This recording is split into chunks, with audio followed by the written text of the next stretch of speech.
अतुलित बलधाम हेम शैलावदेहं धनुज बल कृशानुं ज्ञानिनामाग्रगण्यं सकल गुण निधानं वानराणामधीशम् रघुपति प्रिय भक्तं भाद्र जातं नमामि। जय जय श्री राधारमण जय जय नवल किशोर जय गोपी चित चोर जय जय माखन चोर जय गोपी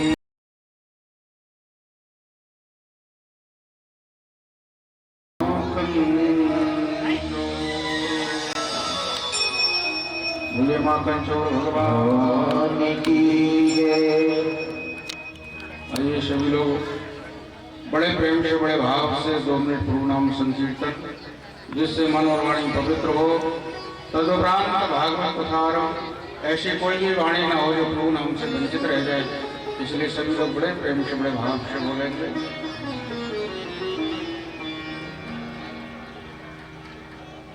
तेरी लीला जगत न्यारी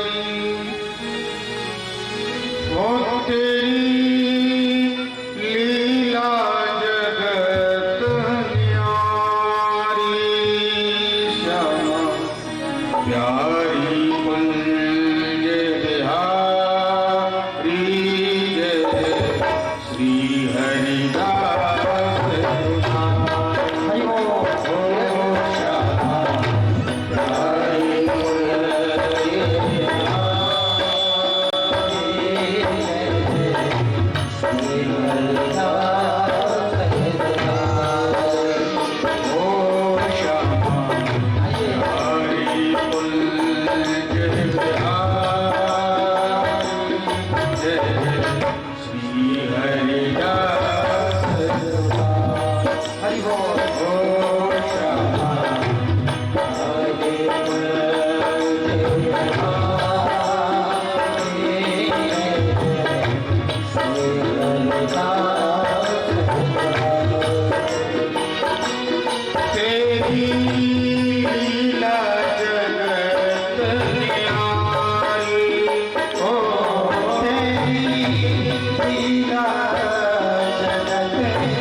तो संतों की भी कोई कमी नहीं और कथाएं बोले होती रहती हैं। हर नगर में, हर गांव में ऐसा कौन सा नगर गांव है जहां कथा नहीं होती, और कहीं नहीं हो रही हो तो टीवी पर तो मिल ही जाती है। तो महाराज कथाएं भी खूब सुन रहे हैं। तो ये दुर्लभ कहां से हुई, तो ध्यान देना सज्जनों, शास्त्रों की बात कभी झूठी नहीं होती है। चाहे हम समझ ना पाए वो बात अलग है, पर शास्त्रों की बात झूठी नहीं हो सकती। वास्तव में संतों का मिलना और भगवान की कथा ये दुर्लभ है। कैसे समझिए, हनुमान चालीसा आप सभी लोग पढ़ते हैं, 2 शब्द हैं उसमें। हनुमान जी के बारे में लिखा गया है, साधु संत के तुम रखवाले। हनुमान जी क्या है? बोले साधु और संतों के रखवाले हैं। किसके रखवाले हैं? बोले साधुओं के और संतों के। आप ध्यान से थोड़ा सा सुनेंगे इस चीज को। तुलसीदास जी ने 2 शब्द क्यों कहे, साधु और संत?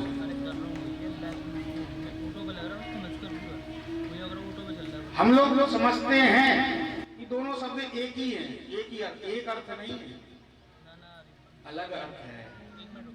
साधु अलग है, संत अलग है। साधु कौन?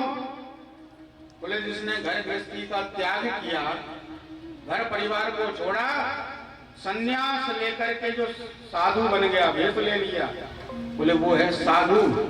और संत बोले संत तो हृदय से होता है। साधु कोई भी बन सकता है, घर परिवार कोई भी छोड़ सकता है, भेष कोई भी ले सकता है, पर संत बोले हर एक व्यक्ति नहीं बन सकता। संत बनना बड़ा कठिन है। संत किसे कहते हैं? बोले जिसकी अंतरात्मा दूसरों के लिए तड़पती है। किसी दुखी व्यक्ति को देख करके जो दुखी हो जाए, किसी के सुख को देख करके जो सुखी हो जाए, वही संत है। संत बनना बड़ी कठिन बात है। और यहां पर क्या क्या कहा गया है? बोले संत समागम हरि कथा। साधु से मतलब नहीं है।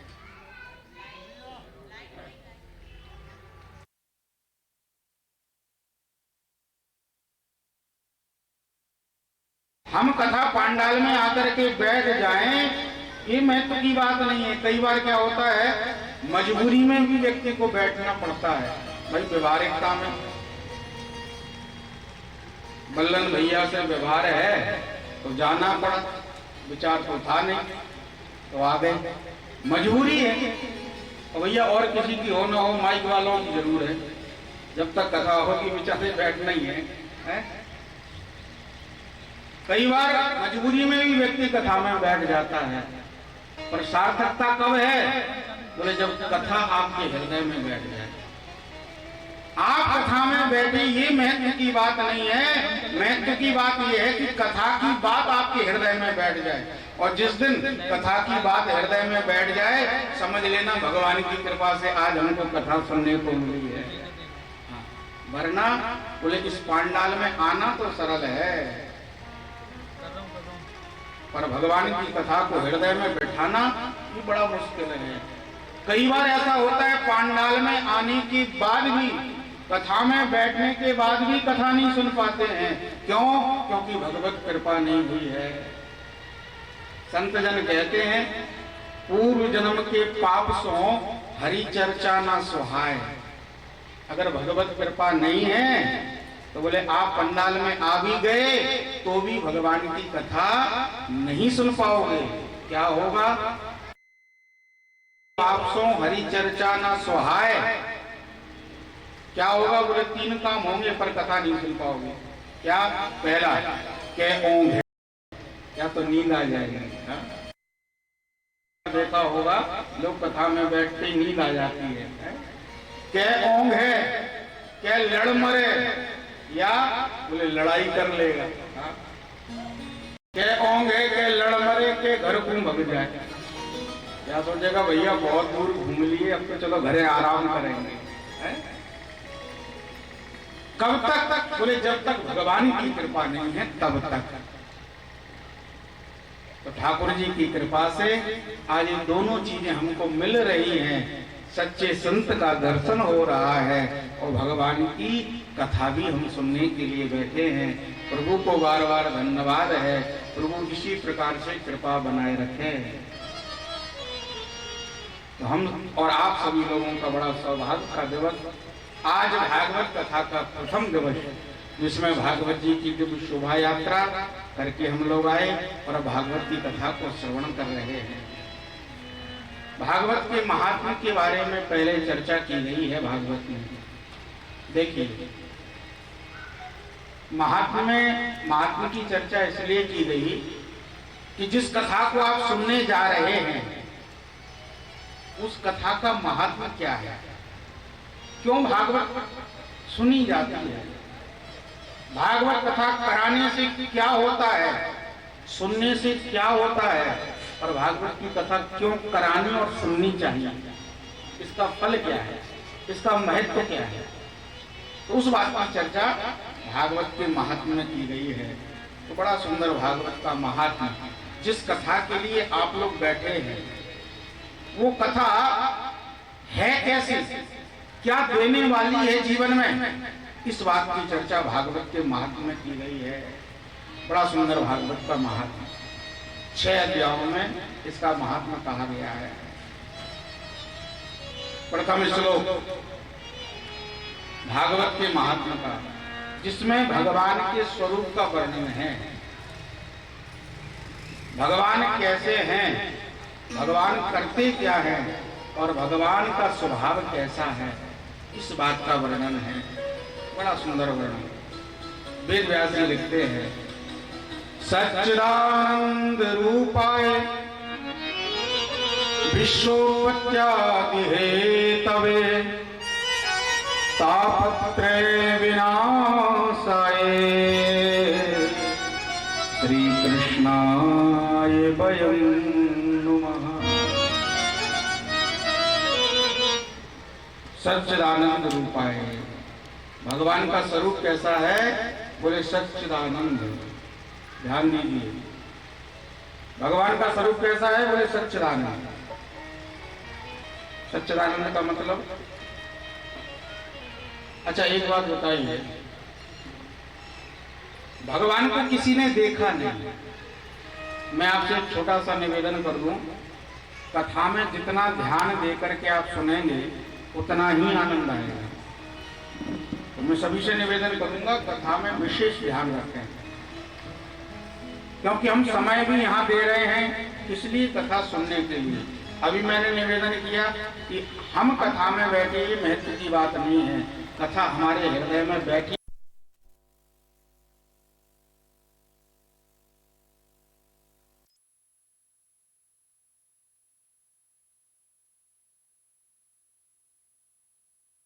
महाराज फोटोओं में देखा, मंदिरों में देखा, तो मंदिरों में या फोटोओं में जिन्होंने फोटो बनाए उन्होंने भी देखा नहीं, उन्होंने अपनी कल्पना से वो फोटो बना दिया। तो भगवान है, कैसे भी प्रकट हो सकते हैं। मान लीजिए अभी आपको और हमारे बीच में भगवान आ जाए तो हम पहचानेंगे कैसे? कैसे पहचानेंगे कि ये भगवान है? वो तो कोई भी रूप ले सकते हैं। तो यहां पर भागवत जी बता रही हैं भगवान की पहचान, जिसमें ये तीन चीजें हों समझ लेना वो भगवान है, क्योंकि भगवान के अलावा ये तीन चीजें किसी और में नहीं होती। कौन कौन सी? पहली सत्य, सत्यता। सत्यता का मतलब बोले जो कभी बदले नहीं वही सत्य है। दुनिया में बोले सारी चीजें बदल रही हैं, प्रत्येक वस्तु बदलने वाली है। आज जैसी है कल नहीं रहेगी, कल जैसी है परसों नहीं रहेगी, सब कुछ बदल रहा है। घर, मकान, दुकान सब बदल रहा है, हमारा शरीर, प्रत्येक वस्तु बदल रही है। क्या नहीं बदलता है? बोले बदलते भगवान नहीं है। पहले भी 16 वर्ष के थे और आज भी 16 वर्ष के हैं।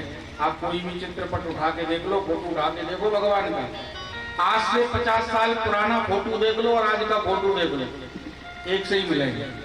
क्योंकि शास्त्रों में लिखा है भगवान 16 वर्ष से ज्यादा के कभी नहीं होते। उनके ना तो कभी दाढ़ी मूंछ आती है, ना कभी उनके नाखून बढ़ते हैं, ना कभी उनके केश बढ़ते हैं। हाँ, प्रकृति के नियम जो है ना वो भगवान के ऊपर लागू होते ही नहीं है। तो जिसमें कोई बदलाव ना हो, तो बदले ना, हमेशा एक सा दिखे, समझो वो भगवान है, क्योंकि गुण भगवान का है। दूसरा गुण चित्त। चित्त का मतलब होता है चैतन्यता। चैतन्य है वो। चैतन्य का मतलब बोले पत्थर नहीं है। मंदिरों में भगवान की मूर्ति पत्थर की होती जरूर है, पर वो चैतन्य है। उनके सामने भी अगर आप कुछ कहते हो तो वो भगवान आपकी बात को सुनते हैं। तो दूसरी बात चैतन्यता, जिसके अंदर चैतन्यता है। तीसरी बात आनंद, जिसका दर्शन करने मात्र से जीवन में आनंद आ जाए, समझना वो भगवान है। दो तरह के लोग होते, एक ऐसे लोग जिनको देख करके मन प्रसन्न होता है, और एक ऐसे लोग होते हैं जिनको देख करके मन दुखी हो जाता है। भाई दो लोग हैं। एक व्यक्ति आपके पास आया, बहुत अच्छा व्यक्ति है, तो उसको देख के ही मन खुश हो जाएगा। और एक व्यक्ति ऐसा होता है जो आया तो लोग कहने लगते हैं कहां से कहां आ गया है? तो एक को देख करके दुख होता है और एक को मिलकर के प्रसन्नता होती है। तो जिसको देख करके प्रसन्नता आ जाए मन में, हम अपने दुख भूल जाएं, समझ लेना वो भगवान है। ये भगवान का स्वरूप है। सच्चिदानंद रूपाय, करते क्या है भगवान? तो बड़ा सुंदर अर्थ बताया, विश्वोत्पत्त्यादि हेतवे, विश्व की उत्पत्ति करना और उसका पालन करना, ये भगवान का काम है। क्या करते हैं भगवान? बोले विश्व को बनाते हैं, दुनिया को जन्म देते हैं और उसका पालन करते हैं। एक बड़ी सुंदर बात याद आ गई, भगवान करते क्या है, भगवान रहते कहाँ हैं और भगवान मिलते कैसे हैं, इस पर बड़ी सुंदर बात।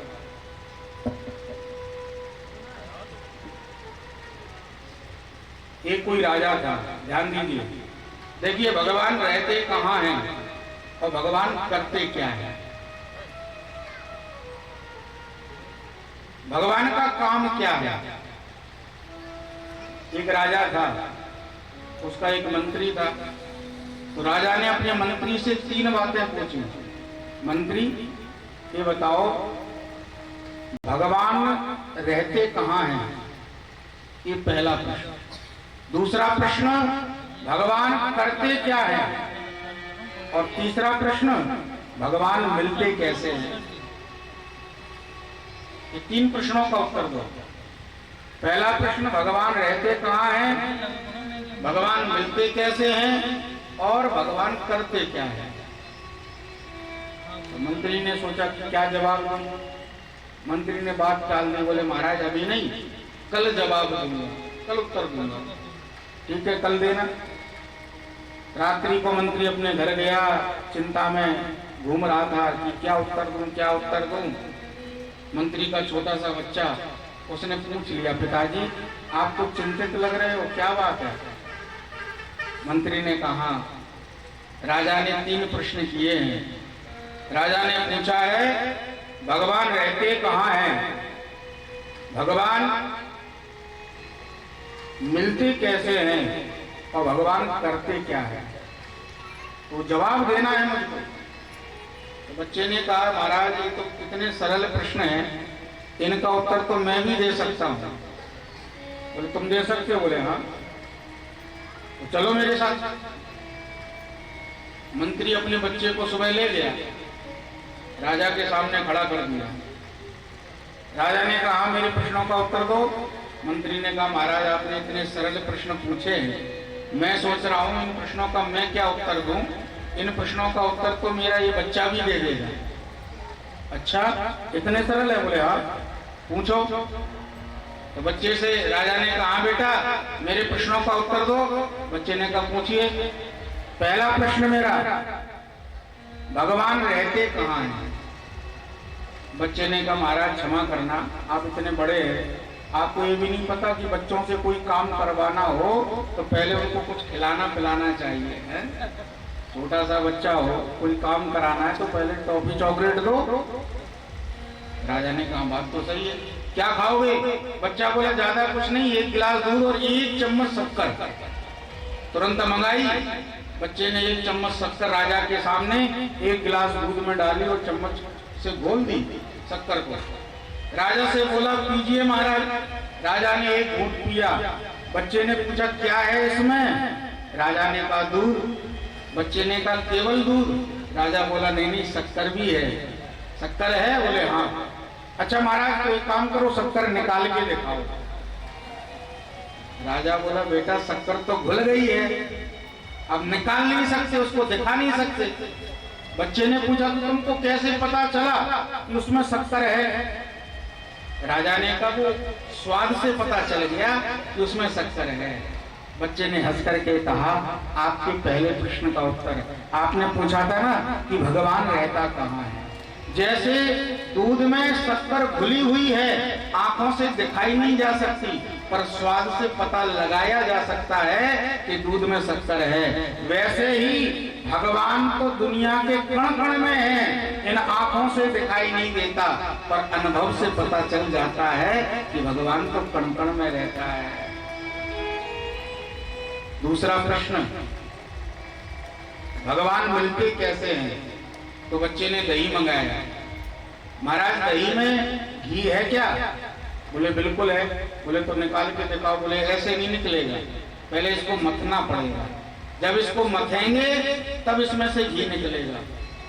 बच्चे ने हंस करके कहा, आपके दूसरे प्रश्न का उत्तर, जैसे दही में घी है पर बिना मथे निकलता नहीं है, वैसे ही भगवान तो कण कण में है, पर जब तक बोले मंथन नहीं होगा, मंथन का मतलब बोले भजन नहीं होगा, जब तक आपका भजन नहीं होगा जीवन में, बोले तब तक भगवान मिलने वाला नहीं है।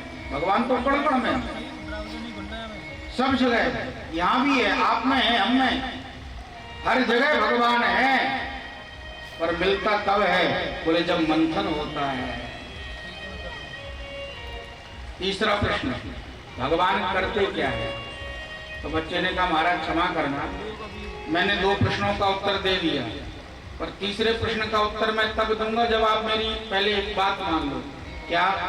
देखो, किसी से हम ज्ञान लें, किसी से अगर हम ज्ञान लेते हैं तो उसको सम्मान देना चाहिए। भाई किसी से उपदेश सुनना है तो उसको ऊंचा स्थान दो। जैसे हम आपको कथा सुना रहे हैं तो आपने हमें ऊंचे स्थान पर बिठाया, आप नीचे स्थान पर बैठे, ये सम्मान की बात है। वैसे ही किसी से हम अगर उपदेश ले रहे हैं, ज्ञान ले रहे हैं, तो उसको सम्मान देना पड़ता है। राजा ने कहा, बात तो ठीक है। बच्चे ने कहा, तुम्हारा यहाँ तो उल्टा है, आप ऊंचे सिंहासन पर बैठे हो और मैं नीचे खड़ा हूँ, मतलब ज्ञान देने वाला नीचे है और ज्ञान लेने वाला ऊंचा है, ये तो उल्टा कर्म है। पहले इसको ठीक करो, पहले मुझे ऊंचा आसन दो, आप नीचे खड़े हो। राजा ने कहा, ठीक है। राजा अपने सिंहासन से उतर गया, बच्चे को अपने सिंहासन पर बैठा दिया, स्वयं जमीन पर खड़ा हो गया, फिर पूछने लगा, अब ठीक है? बच्चे ने कहा, हाँ ठीक है, पूछो। राजा ने कहा, ये बताओ भगवान करते क्या है? बच्चा हंस करके बोला, महाराज अभी तक आपको समझ में नहीं आया। मतलब बोले भगवान यही करते हैं, एक पल में रंग को राजा बना देते हैं और एक पल में राजा को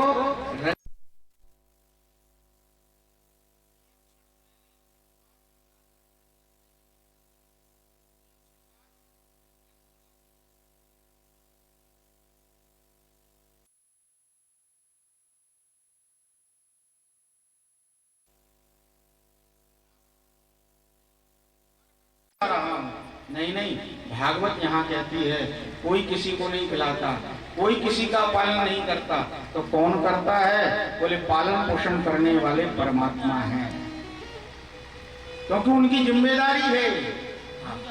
भगवान ने दुनिया को बनाया है और दुनिया को बनाने के बाद में उसके भरण पोषण की जिम्मेदारी भगवान ने ली है। बड़ा सुंदर सा एक और उदाहरण, एक बार की बात, द्वारकाधीश का नियम था, द्वारिका में रहते थे तो नियम था, जब सब भोजन कर लेते थे तो सबसे बाद में अंत में भोजन किया करते थे। तो एक दिन रुक्मणी महारानी ने कहा, महाराज आप तो यहाँ के राजा हैं और आपको तो पहले भोजन करना चाहिए, और आप सबसे बाद में भोजन करते हैं, जब सब लोग भोजन कर लेते तब आप भोजन करते हैं, ऐसा क्यों?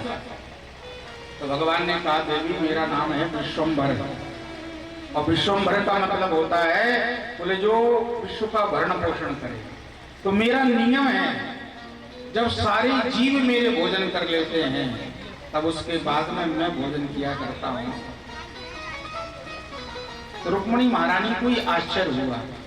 रुक्मणी महारानी ने मन में सोचा, ये संभव नहीं है, सब लोग भोजन कर लेते हैं उसके बाद भगवान भोजन करते, ये संभव नहीं है, एकाध जीव तो भूखा रहता होगा, इतनी बड़ी दुनिया है, मैं परीक्षा लूंगी। तो एक दिन रुक्मणी जी ने परीक्षा ली, क्या किया? बोले एक डिब्बी को लिया, अच्छे से उसको साफ किया और एक चींटी को उठा करके उस डिब्बी में बंद कर दिया, और मन में सोचा आज इस चींटी को कुछ भी खाने को मैं नहीं दूंगी, देखती हूँ आज भगवान भोजन करते हैं कि नहीं करते हैं। संध्या का समय हुआ, भगवान के भोजन का समय, ठाकुर जी ने जैसे थाली को रखा सामने और नेत्र बंद करके देखा, मेरे सारे जीवों ने भोजन कर लिया। भगवान ने देखा, हाँ सब जीवों को भोजन मिल गया। ठाकुर जी ने एक गिलास तोड़ा, मुख में डाला और जैसे ही मुख में ग्रास डाला रुक्मणी जी हंस पड़ी। भगवान ने पूछा देवी हंसी क्यों? रुक्मणी जी ने कहा महाराज आपका नियम टूट गया। बोले मतलब? आप कह रहे थे ना कि दुनिया को भोजन कराने के बाद में आप भोजन करते हो, तो आज एक जीव भूखा है उससे पहले आपने भोजन कर लिया। भगवान बोले हो ही नहीं सकता, मेरा नियम टूट ही नहीं सकता, सारे जीवों को भोजन मिल गया इसलिए मैंने भोजन किया। रुक्मणी जी बोले नहीं महाराज एक जीव भूखा है। कौन है? तो रुक्मणी जी तुरंत वो डिब्बी लेके आई। बोली महाराज इसमें चींटी बंद है, मैंने अपने हाथों से बंद करी है, डिब्बी को अच्छे से साफ कर लिया था, उसमें कुछ नहीं था और सुबह से उस चींटी को कुछ नहीं मिला खाने को। भगवान बोले खोलो। रुक्मणी जी ने जैसे डिब्बी को खोला और जैसे डिब्बी को खोलती हैं तो क्या देखती हैं, वो चींटी जो है एक चावल के दाने को चुभ रही है। रुक्मणी जी को आश्चर्य हुआ, अरे ये डिब्बी तो मैंने अच्छे से साफ करी थी, ये चावल का दाना कैसे रह गया? पूछा भगवान से। भगवान हंस करके बोले देवी देखो बहाना कुछ भी हो सकता है, निमित्त कोई भी हो सकता है, पर प्रत्येक जीव को भोजन मिलेगा ये मेरा नियम है। जब तुम चींटी को बंद करने लगी थी उस डिब्बी में तुमने ध्यान नहीं किया।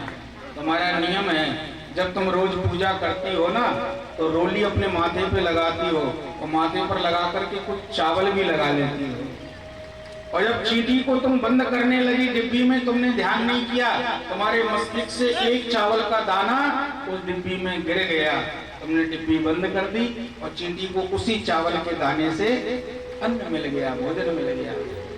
तो कहने का भाव यहाँ पर सिर्फ इतना है कि भगवान निमित्त किसी को बना देते हैं, कारण किसी को बना देते हैं, पर वास्तव में खिलाने वाले तो परमात्मा है। क्यों? क्योंकि वो उनका नाम है विश्वंभर, विश्वनाथ उनका नाम है, जगन्नाथ उनका नाम है, दुनिया का भरण पोषण करने वाले हैं। तो विश्वोत्पत्त्यादि हे कवे। भगवान का भजन करने से क्या होता है?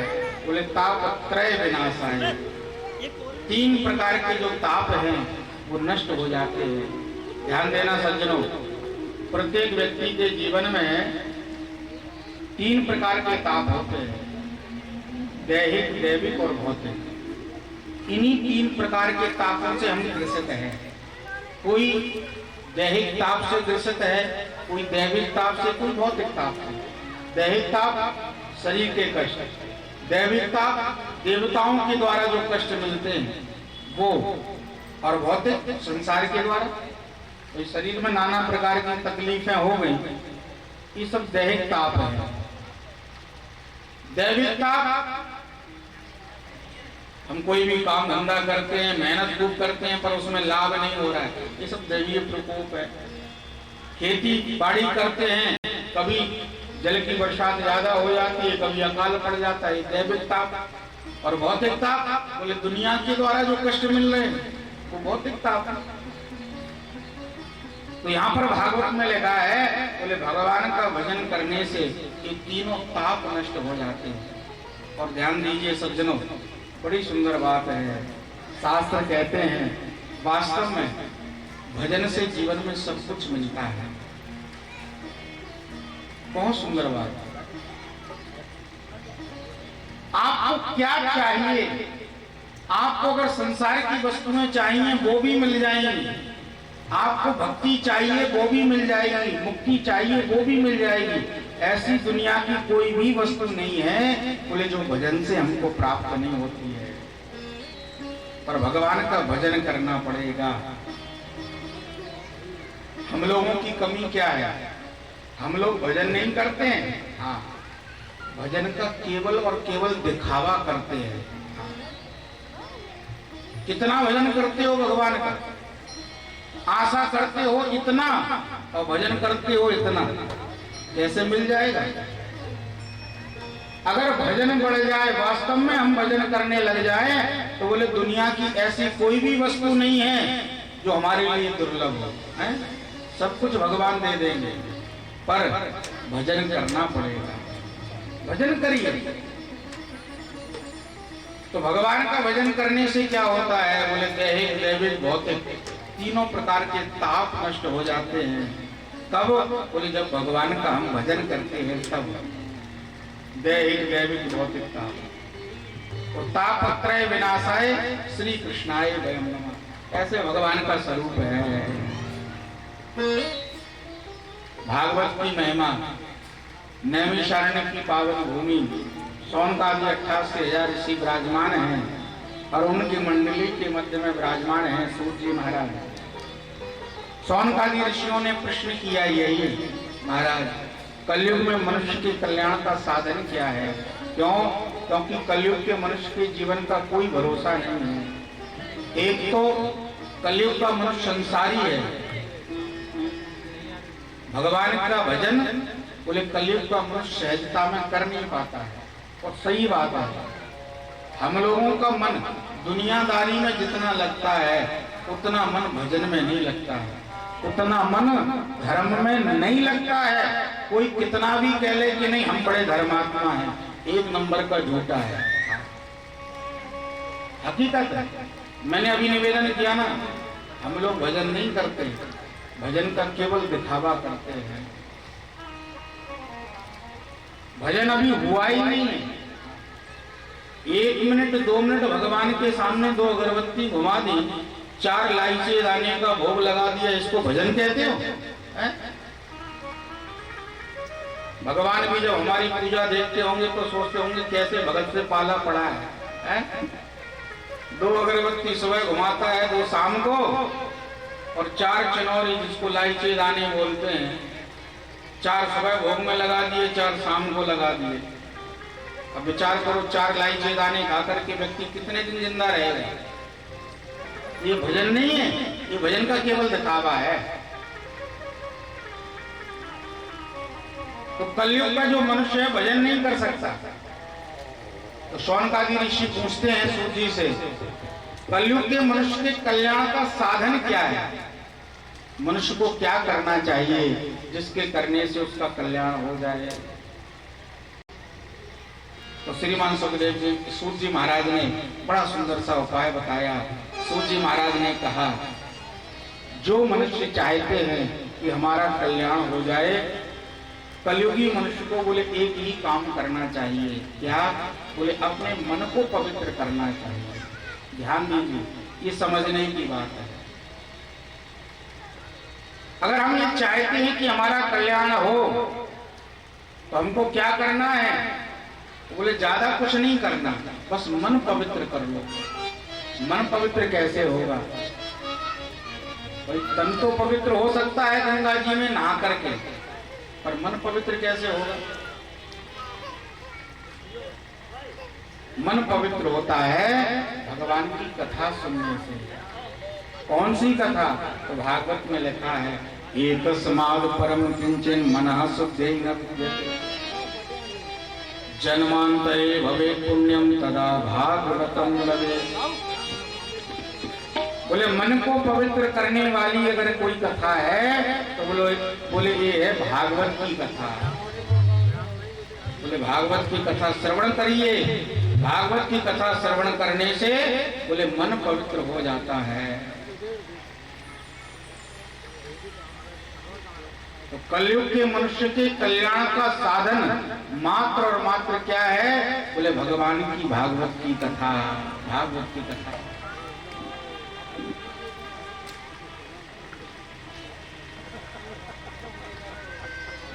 श्रीमान सूत जी महाराज से सौनकादि ऋषियों ने प्रश्न किया, महाराज इस कथा को सुनकर के कोई तरह है? बोले हाँ, प्रमाण है।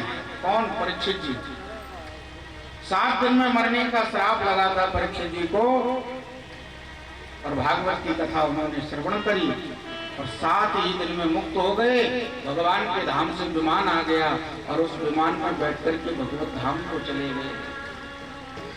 ये भागवत की महिमा है। ब्रह्मा जी इत्यादि को भी आश्चर्य हुआ, क्या भागवत में इतनी शक्ति है तो जो व्यक्ति को मोक्ष दे सके? तो धर्म रूपी तराजू मंगा करके इन्होंने देखा तो पाया कि दुनिया के जितने भी सत्कर्म हैं वो एक तरफ और भगवान की भागवत की कथा एक तरफ। कल्याण करने में सबसे अगर श्रेष्ठ कोई है तो वो भागवत की कथा है। श्रीमान संत जी महाराज और इसका वर्णन करते हैं और सुनिए भागवत की कितनी महिमा है। ध्यान दीजिए आप लोग भी, भागवत सुनने से कैसे कैसे लोग मुक्त होते हैं। तो कथा बताई, धुंधकारी नाम का एक प्रेत था उसकी। नारद जी महाराज को एक बार ये आश्चर्य हो गया, भक्ति महारानी और ज्ञान वैराग को वृद्ध देख करके सनत कुमारों से भागवत कथा कराई तो उन्होंने बताया भागवत कितनी महान है। भागवत सुनने से कैसे कैसे लोग तर जाते हैं। धुंधकारी की कथा को बताया। एक ब्राह्मण थे आत्मदेव नाम के पंडित जी, उनके पहले कोई संतान नहीं थी। संत की कृपा से एक फल मिला, पर फल उनकी पत्नी ने नहीं खाया, गाय को खिला दिया तो गाय से एक बालक उत्पन्न हुआ। पत्नी ने अपनी बहन से एक बेटा गोद ले लिया, उसका नाम धुंधकारी रखा। धुंधकारी बड़ा दुष्ट हुआ, बड़ा होकर के ब्राह्मण होकर के भी बोले मदरा पान करता है, जुआ खेलता है, हत्याएं करता है, वेश्यागामी है। इस प्रकार से पापाचार अनाचार करता है। करते करते पाप करते करते जीवन निकल गया। ब्राह्मण होकर के कभी भी धर्म का काम नहीं किया और पाप करते करते मर गया। वेश्याओं ने उसको मार डाला, प्रेत बन गया। ध्यान दीजिए, जिंदगी भर धुंधकारी ने कोई भी धर्म का काम नहीं किया, हमेशा पाप करता रहा। पाप करते करते मर गया, मरने के बाद प्रेत बन गया। अब इसकी मुक्ति कैसे हो? तो इसकी मुक्ति के लिए इनके रिश्ते में जो भाई लगते हैं गोकर्ण जी महाराज, उन्होंने भागवत की कथा रखी और धुंधकारी को जब भागवत की कथा श्रवण कराई और धुंधकारी ने जब प्रेत बन करके भागवत की कथा सुनी और जैसे 7 दिन की कथा पूरी हुई, धुंधकारी की मुक्ति हो गई।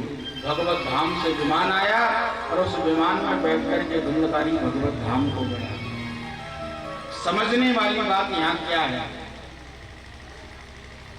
समझने वाली बात यह है कि धुंधकारी जैसा पापी जिसने जिंदगी भर पाप किया, कभी भी कोई भी धर्म का काम नहीं किया, पाप करते करते मर गया, मरने के बाद प्रेत बन गया। और प्रेत बने व्यक्ति के लिए भी अगर भागवत की कथा सुना दी जाए तो वो भी मुक्त हो जाता है। कहने का भाव हमारा सिर्फ इतना ही है, अगर कोई पापी प्रेत बन गया और प्रेत बनने के बाद में अगर उसके निमित्त भागवत की कथा रख दी जाए तो ये भागवत की महिमा है, भागवत उसे भी मुक्त कर देती है। तो विचार करिए, जब प्रेतों को मुक्त कर सकती है भागवत की कथा, तो क्या हमारी मुक्ति नहीं हो सकती है? बिल्कुल हो सकती है। पर कब? बोले जब मन लगा करके हम लोग कथा को सुनेंगे तब। जब तक मन लगा करके कथा नहीं सुनेंगे, बोले तब तक कथा का ना तो आनंद आएगा और ना ही कथा समझ में आएगी। आज की कोई बात नहीं है, कल से नियम लागू हो जाएंगे। हाँ, आज तो क्या सब लोग थक भी गए हैं ना। मैं तो हर जगह कथा में निवेदन कर देता हूँ, भैया 2 चीजों से बस कथा में बचना है। कथा में बैठो तो 2 चीजों का परहेज जरूर करना है। क्या? एक तो मोबाइल का, हाँ, क्योंकि बीच बीच में व्हाट्सएप लोगों के बहुत आते हैं, पूरा ध्यान भंग हो जाता है। एक तो मोबाइल का परहेज करना और दूसरा वार्तालाप नहीं करना, क्योंकि इससे आप तो कथा सुन ही नहीं पाओगे, हम भी कथा भूल जाएंगे। कथा में जितनी देर बैठना, ध्यान से बैठना, मन लगा करके सुनना, और मन ना लगे कोई जरूरत नहीं है ज्यादा देर बैठो, क्योंकि शास्त्रों में लिखा है 1 घड़ी आदि में पुनः आदि। जितनी भी देर बैठो मन लगा करके कथा सुनो। हाँ, मन इधर उधर ना भटकने पाए, इस बात का ध्यान अपने को रखना है। तो आज तो चलो कोई बात नहीं, आज तो सब लोग थक गए हैं, तो जैसे भी है। तो मैं निवेदन ये कर रहा था कि धुंधकारी जैसा पापी जिसने जीवन भर पाप किया ब्राह्मण होकर के भी कभी कोई धर्म का काम नहीं किया अपने जीवन में, मर गया, मरने के बाद प्रेत बन गया, और प्रेत बनने के बाद में उसके निमित्त बोले भागवत की कथा हो गई, तो बोले वो भी मुक्त हो गया, भगवत धाम से विमान आया, उसमें बैठ करके भगवत धाम को चला गया। ये भागवत की महिमा है। इसलिए बोले भागवत की कथा सुनते रहो, क्योंकि यही मुक्ति का साधन है कलयुग में। कलयुग में इसके अलावा सूत जी महाराज कहते हैं इससे सरल और इससे अच्छा कोई दूसरा उपाय है ही नहीं मानव के कल्याण का, हमारे कल्याण का। सबसे अच्छा सबसे सुंदर साधन है भागवत की कथा। जब भी भागवत की कथा हो बोले मन लगा करके भागवत की कथा सुनो। किसी ने पूछा कब तक सुने? भाई 1 बार 2 बार 3 बार 4 बार, कब तक कथा सुने? बोले सदा सेव्या श्रीमद् भागवती कथा। बोले भागवत की कथा बोले सदा सर्वदा श्रवण करते रहो, जब तक जीवन है तब तक मौका, जब मौका मिले तब सुनो। कभी भी ऐसा मत सोचो कि बहुत सुन ली। अरे भोजन भी तो रोज ही करते हो, सुबह शाम करते हो, और दिन में मौका लग जाए चाट पकौड़ी का तो वो अलग। जब जैसे शरीर के लिए भोजन जरूरी है, संत जन कहते हैं, वैसे ही बोले इस मन के लिए भागवत की कथा जरूरी है, भगवान की कथा जरूरी है। कथा सुनते रहोगे तो मन पवित्र बना रहेगा, और जिसका मन पवित्र होता है उसका जीवन पवित्र होता है, और जिसका जीवन पवित्र होता है सब कुछ अच्छा ही अच्छा उसके जीवन में हुआ करता है। तो मन को पवित्र करने का बड़ा सुंदर सा उपाय है ये भागवत की कथा। तो धुंधकारी की कथा से भागवत का महत्व बताया कि कितना महात्मा भागवत की कथा का है। भागवत कथा सुनने के क्या नियम है सूक्ष्म में बड़े भी सुना दिए। वैसे तो कोई नियम नहीं है, जैसे मन लगे, मन लगना चाहिए वैसे भगवान की कथा सुनो। और फिर भी बोले नियमों का अगर पालन करते हो तो बहुत अच्छी बात है। क्या क्या नियम होने चाहिए कथा में? तो सबसे पहले वक्ता के गुण बताए, वक्ता के क्या नियम होने चाहिए, कैसे वक्ता से कथा सुननी चाहिए। तो यहाँ पर लिखते हैं विरक्तो वैष्णवो विप्रो वेद शास्त्र विशुद्धीकृत दृष्टांत कुशलो धीरो वक्ता कार्यों की निष्प्रिया। वक्ता कैसा होना चाहिए? बोले विरक्त होना चाहिए। विरक्त का मतलब ये नहीं है किसने घर परिवार छोड़ा है। विरक्त का मतलब है बोले जिसका मन संसार में ज्यादा नहीं है, जिसका मन संसार में ज्यादा फंसा नहीं है, बोले ऐसा वक्ता होना चाहिए जो विरक्त भाव से भगवान की कथा सुनाने वाला हो। मैं बुराई नहीं करता, लेकिन हकीकत बात है कई लोग ऐसे होते हैं आते तो कथा सुनाने हैं पर समझ में नहीं आता है ये कथा सुनाने आए हैं कि नाचने आए हैं। भैया अपना अपना स्वरूप है, बड़े बड़े बाल रख ले, ये क्या है? नहीं होना चाहिए। शास्त्रों में लिखा है कि मनुष्य को या तो पूरा भद्र होना चाहिए या फिर साधु महापुरुष को कथा व्यास को या फिर जटाएं रखानी चाहिए। कई कथाकार होते हैं 1.5 घंटे लगते मेकअप करने में है? अब जो संसारी है और यहाँ लिखा है भागवत में ऐसे वक्ता से कथा ना सुनो। कैसे वक्ता से सुनो? बोले विरक्त हो, जो विरक्त हो। अब विरक्त के लक्षण है क्या? 1.5 घंटे तक मेकअप करना, ये विरक्त के लक्षण नहीं है। आपको मैं सच बता रहा हूँ, आज 10 साल हो गई हैं, 10 साल से सरसों के तेल के अलावा हमने तो कोई सी क्रीम नहीं लगाई है। हाँ? हकीकत बता रहे हैं, भागवत जी की व्यास गद्दी पर बैठा हो। ये वक्ता के लक्षण नहीं है। तो यहाँ पर वक्ता के लक्षण बता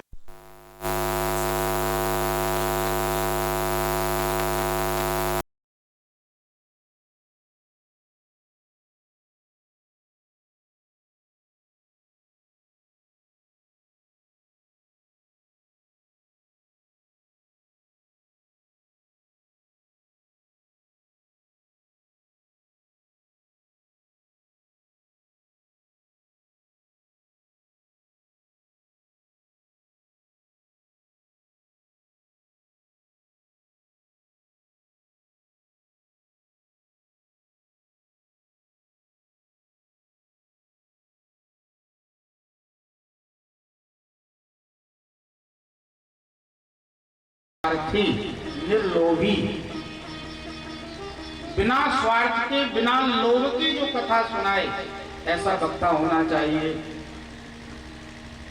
कोई कथा की कोई बात है तो सत्यता, लेकिन कहने में वक्ता डरे कहीं यजमान नाराज ना हो जाए।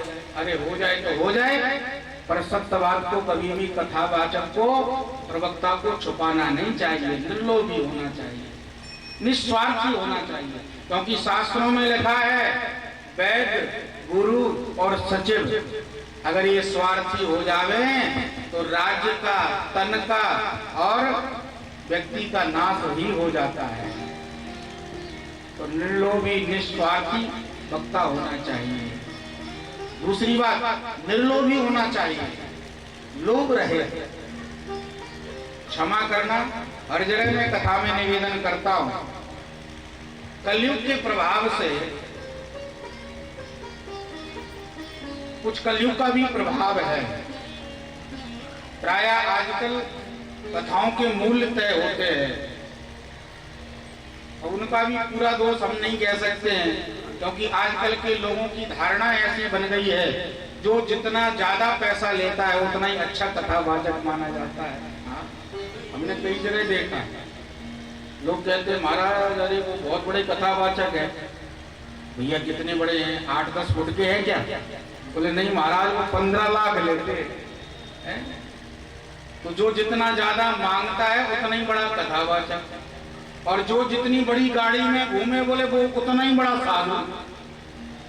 जो सच्चे हैं, जो फक्कड़ हैं, लोग उनको नहीं पूछते हैं। हाँ, दुनिया वैभव को देखती है। तो कलयुग के प्रभाव के कारण प्रायः कथाओं के मूल्य तय होते हैं, जो सर्वथा उचित नहीं है, अनुचित ही है। क्योंकि यहाँ पर लिखा है वक्ता कार्योति निष्प्रया, निष्प्रही वक्ता से कथा सुननी चाहिए।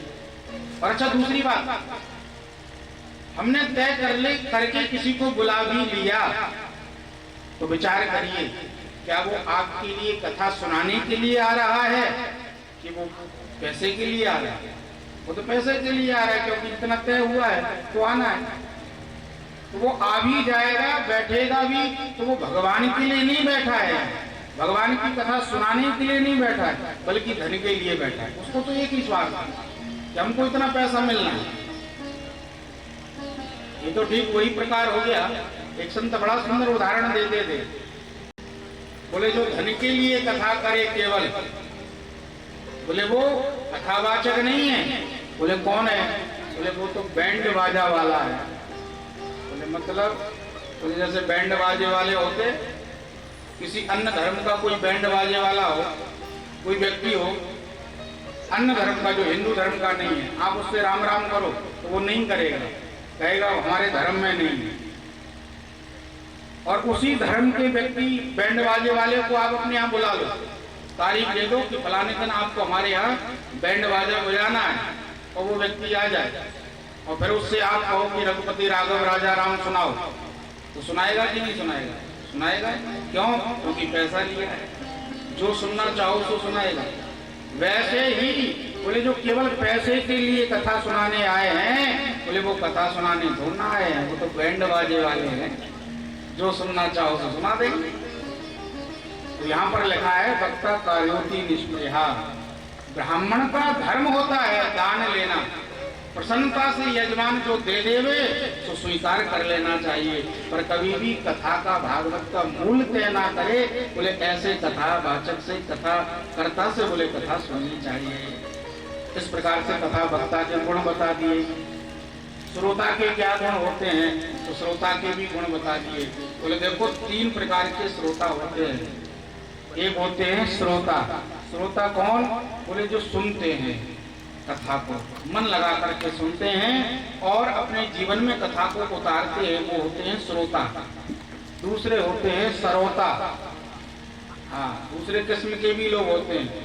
कथा में कई ऐसे लोग भी आ जाते हैं जो कथा में तो आते हैं पर कथा सुनने नहीं आते, तो कमी निकालने आते हैं। हाँ, देखे इनकी कथा में कमी क्या है, वो कमी ढूंढते रहेंगे। ये कमी रह गई, ये कमी रह गई, ये कमी रह गई। क्यों? क्योंकि उनका स्वभाव है श्रोता जैसा काटने का। तीसरे होते हैं श्रोता।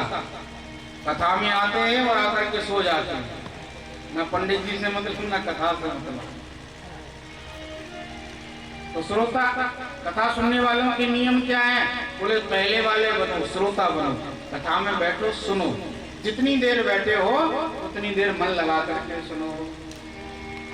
और नियम क्या है? बोले वैसे तो ज्यादा कुछ नियम नहीं है, पर 7 दिन तक मांस मदिरा का त्याग करना चाहिए, तामसी पदार्थों का त्याग करना चाहिए, प्याज और लहसुन का भी त्याग कर देना चाहिए। वैसे तो त्याग देना ही चाहिए, लेकिन फिर भी आप लोग अगर खाते हैं, जब तक कथा है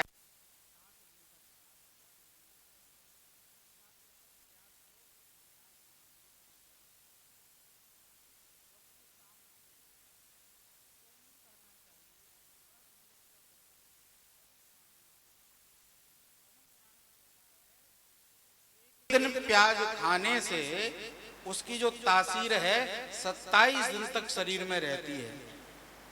और पद्म पुराण में लिखा है आज किसी ने प्याज खाई और 27 दिनों के भीतर अगर उसकी मृत्यु हो गई तो निश्चित मानिए कि वो नरक में जाएगा। आज प्याज खाई और 27 दिनों में 26 दिन व्यतीत हो गए, 27वें दिन भी अगर मृत्यु हो गई तो बोले हमको नरक में जाना पड़ सकता है, ऐसा पद्म पुराण में लिखा है। और प्रैक्टिकल रूप में भी अगर बताऊं तो मिथिला में, मिथिलांचल जहां से माँ जानकी हैं, वहां के ब्राह्मण मछली खा लेते हैं पर प्याज नहीं खाते। अब आप सोचोगे कि मछली और प्याज मतलब प्यासे भी, तो वहां के लोगों की ऐसी मान्यता है, वो कहते हैं प्याज तो मांस से भी गई गुजरी है, तो नहीं खाना चाहिए। तो त्याग सकते हैं तो अच्छी बात है, नहीं त्याग सकते कोई बात नहीं, लेकिन 7 दिन तो त्याग सकते हैं ना। तो जब तक कथा हो रही है तो तब तक तामसी भोजन का त्याग कर देना चाहिए। शौनकादि ऋषियों ने कहा महाराज जी बताओ क्या खाना चाहिए? सूर्य ने कहा वैसे तो निराहार रह करके कथा सुननी चाहिए, मतलब 7 दिन कुछ भी नहीं खाना चाहिए।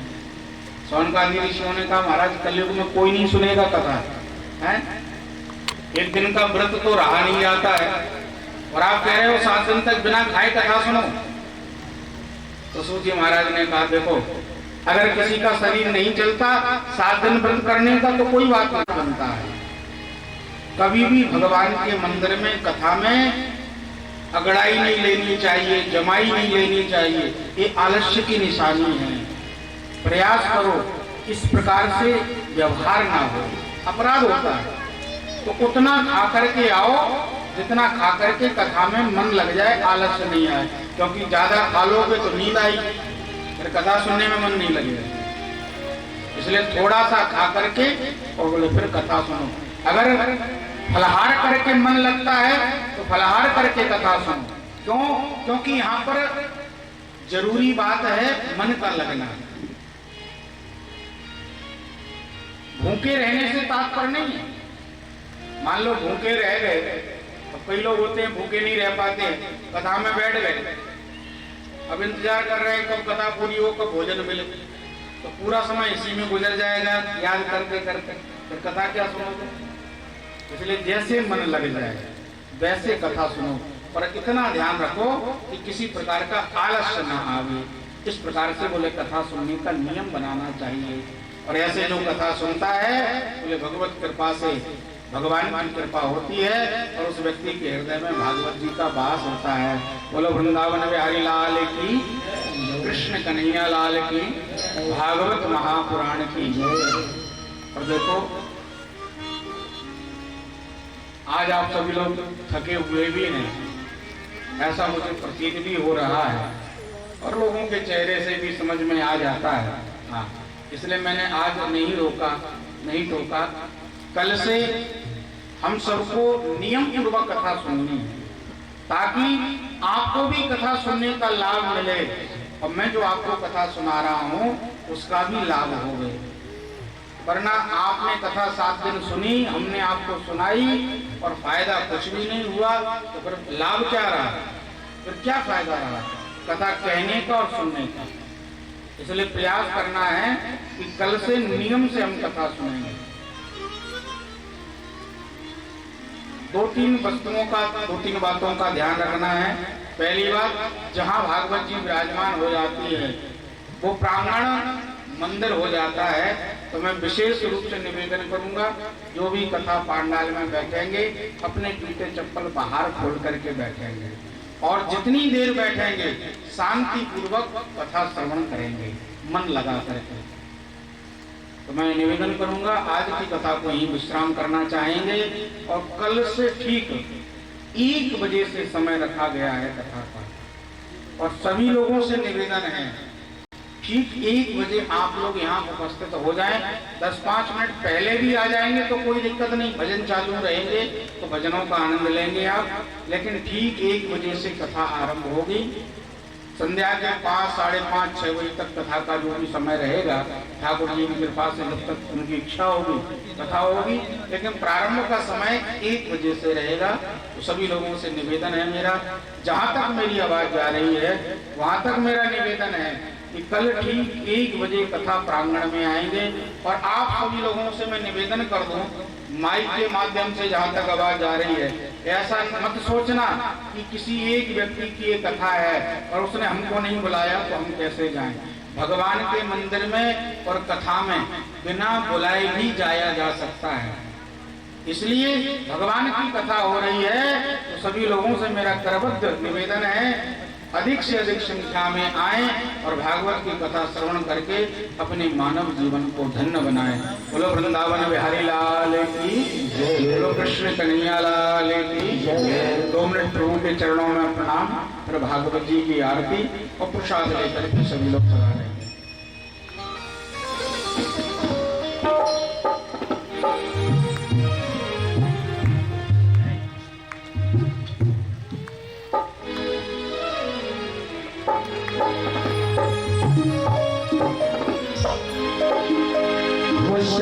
प्यारे से प्रभु प्यारे से जिसका संबंध है। अगर दरबार में आए हो तो मेरे ठाकुर से कुछ ना कुछ संबंध जरूर बनाए। सभी भक्त मीठी मीठी तालियों की सेवा करेंगे। वो प्रभु प्यारे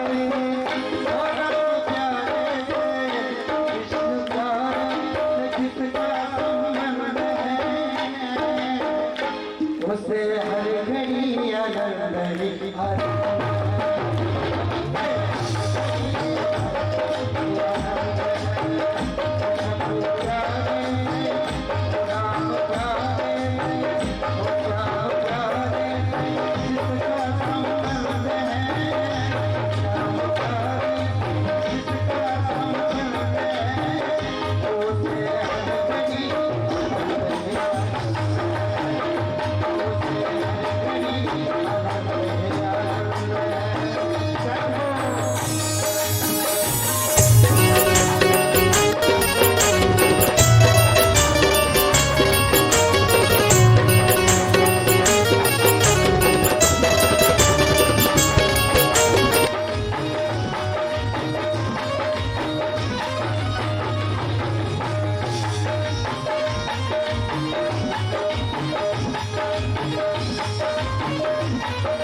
कट जाए 84 फंड है हर घड़ी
एक बार सभी वक्त ताली बजाएंगे वो आरती के लिए खड़े हो जाए अपने स्थान पर। लेकिन ताली बजाने के बाद पहले सभी लोग ताली बजाएंगे, क्या कहेंगे? होते हर घड़ी आनंद ही आनंद।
सभी लोग अपने अपने यथास्थान पर खड़े हो जाएं और भागवत जी की आरती करें। हमारे मुख्य यजमान और उनका परिवारीजन सभी लोग आ जाएं और आकर के भागवत जी की आरती संपन्न कराएं। ओम ज्वालामालिन्यै नमः रवलेश्वर्यै नमः। चंद्रमा मनसो जातचक्षुः सूर्यो अजायत श्रोत्राद्वायुश्च प्राणश्च मुखादग्निरजायत। शिवा के बिहारी तेरी आरती गाओ, हे गिरधर तेरी आरती गाओ। शिवा के बिहारी तेरी आरती गाओ, हे गिरधर तेरी आरती गाओ।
Hare